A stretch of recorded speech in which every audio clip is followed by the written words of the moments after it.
from South Norfolk says she stands to lose more than £15,000 because she's an accidental American. Michelle is one of thousands of American expats who are being forced to pay tax in the USA or have their bank accounts frozen even though they've lived and worked here most of their lives. The European Parliament voted yesterday to lobby the United States on behalf of these accidental Americans. Michelle, who was born in America, of a British father and Canadian mother, has been telling our reporter Kath Saunt more about the problems she's facing. I never thought the British government would sign a treaty where it would start handing over all your personal finances to a foreign country. But then it never occurred to me because I never once imagined I'd have to pay tax in another country where I've never lived. I left when I was 4. So I've never worked there and I wasn't schooled there. I've got no benefit if I was to go back. But I don't want to go back. And I certainly don't want to go back now. Michelle is one of many thousands of people who are being told by their banks that they have to file tax returns in the States or have their bank accounts frozen. Tom Carpenter from Bury St Edmunds organises a Facebook group of accidental Americans who are pressing the UK and American governments for a repeal of the law. It all comes from an act called FATCA, which is Foreign Accounts Tax Compliance Act by the United States, brought in by the Obama administration. And that is really trying to stop Americans from siphoning their money to foreign bank accounts. But because they have this citizen-based taxation, that means they consider all American citizens with bank accounts abroad, which means people like me who actually live in the UK and have lived in the UK since 1970, they consider our bank accounts to be foreign.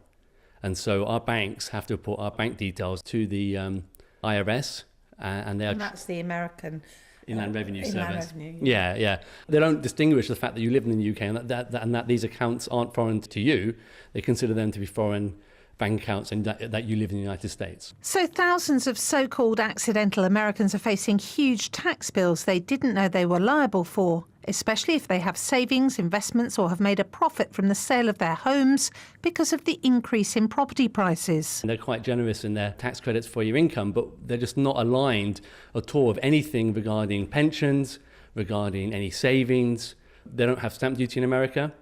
If you sell a house, this has happened to Boris Johnson, he sold his house and he was liable to like $100,000 worth of tax on his house sale, even though he paid stamp duty when he bought it. So there's many... So that was on the profit, was it? It's on the profit, on the capital gain of his primary residence.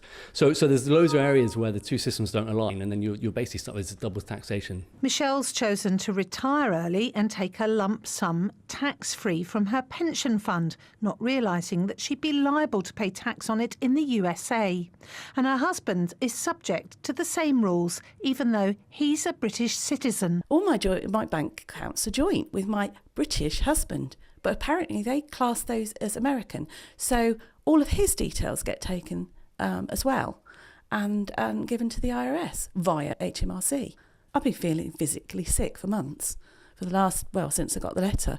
I'm starting to get irritable bowel. I'm really, stressed out and really concerned about what I should do. I'm going to get caught. Others affected include Merrin Grimley from Cambridge and her sister, who are in their late 70s, who came here as babies in 1947. They've now been hit by a huge backdated tax bill on top of the couple of £1,000s it costs to renounce your American citizenship. Tom Carpenter says he and the thousands of others affected by FATCA just want some resolution. What I would like a government to do is compel the US, for people like me who don't want to be American citizens, to be able to renounce at zero cost. I've educated in the UK, moved here when I was less than 2 years old, worked here, paid my taxes here, never worked anywhere other than the UK. If I don't want to be a US citizen, I shouldn't have to pay and do tax returns to renounce that. Kath Saunt reporting. Ian joins the conversation. Good morning, Ian. On endangered foods.